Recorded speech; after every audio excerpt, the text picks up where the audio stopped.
pirate ships and flags. Introduction. Pirates were robbers. They did their dirty deeds, succeed. They attacked ships carrying treasure. They even went ashore to attack villages.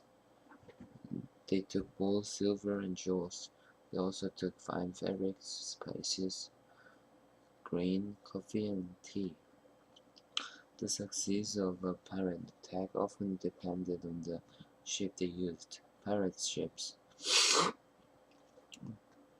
came in many sizes and many shapes. The type of ship used by pirates depended on the part of the war they came from. It also depended on the period of time that the pirates operated. Early ships were not as long as large or as fast as most of the ships that were used in the 1700s. This was the golden age of piracy, and pirate ships were large and fast.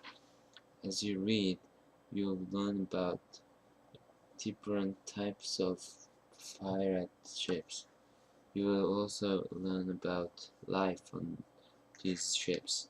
You'll also read about pirate attacks. Greek and Roman pirate ships. Some of the earliest pirates were from the ancient Greek and Roman empires. They did their pirating over 1,500 years ago. The sea around Greece was filled with many small islands. Ships carrying valuables sailed through the islands. They traveled close to the shore. This made it easy for the pirates who were hiding on the islands. The Greek pirates used stem-lined ships for their attacks. These ships were called galleys. These sleek ships were powered by oars. Some also had a single large sail, depending on the size of the pirate ship. Dozens of pirate crewmen rowed the ship. A galley under the power of many oars was much faster than the clumsy cargo ships that depended on wind power.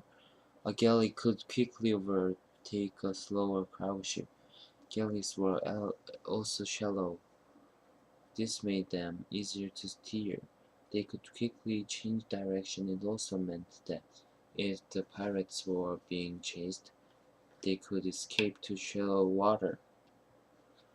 They could also go over rocks that large ships would get caught on. These pirate ships often had sharp battering rams attached to the bow or front of the ship. They would ram the victim ship, trying to punch a hole in its side or hull. If the ship being attacked took on water, it became even slower. Romans were not natural seamen like the Greeks, so they built many of their ships to copy the Greeks. Roman pirates also used galleys powered by long oars. Some of these galleys had rowers at more than one level of the ship. The poor oarsmen who rowed below the deck were forced to row where it was hot and stinky. Viking pirate ships. While the Greek and Roman pirates treated ships sailing around southern Europe, the Viking ruled the Sea of Northern Europe. The Viking pirates were ruthless villains of the north. They attacked ships at sea as well as villages along the coast.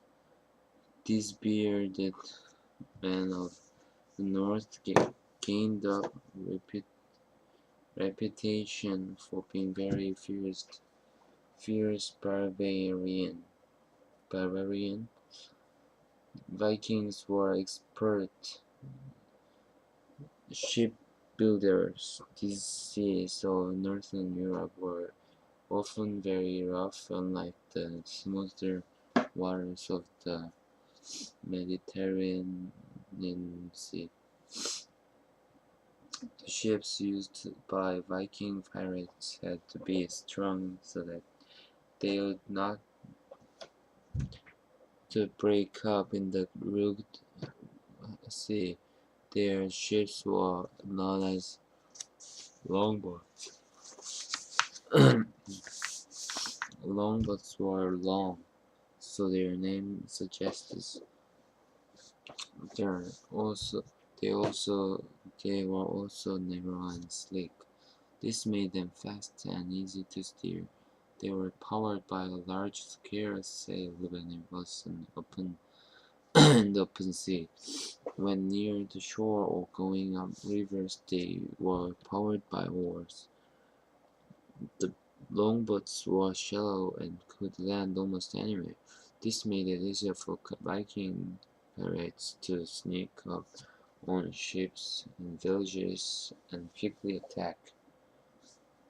Longboats were also unique for their design. The front and back of the longboat curved upward to a point. It was difficult to tell the front from the back.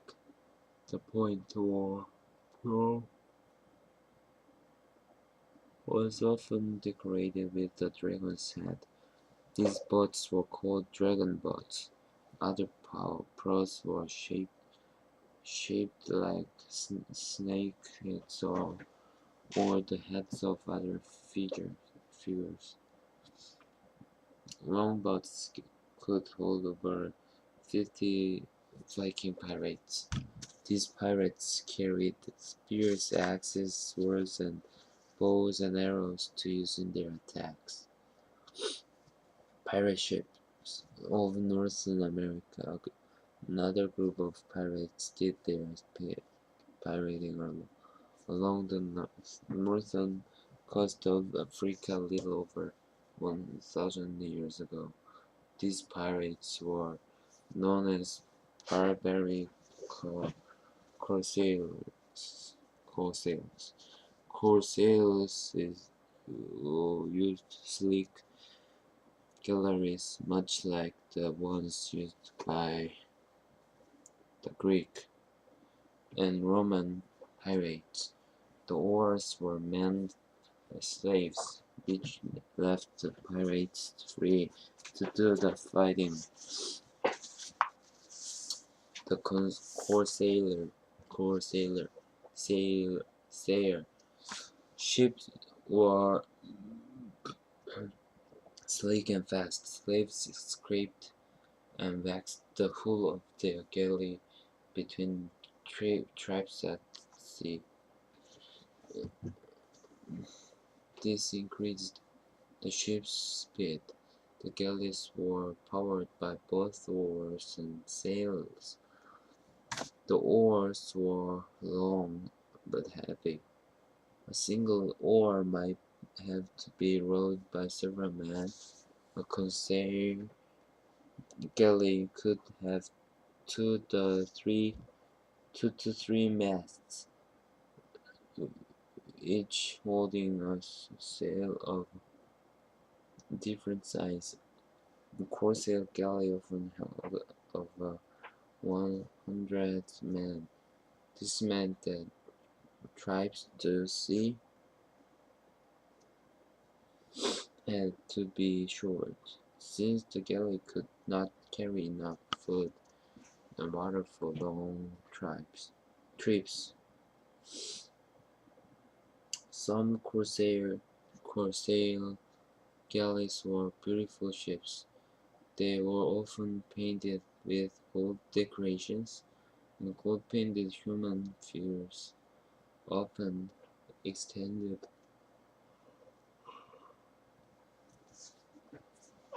from the back of the ship.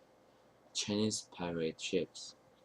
The seas and coastline of China and Southeast Asia were perfect setting for pirates.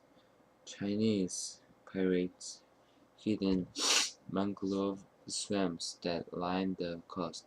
Chinese pirate captains often led fleets of small pirate ships. One pirate commander, Qin Ling, led a fleet of nearby 1,000 heavily armed ships.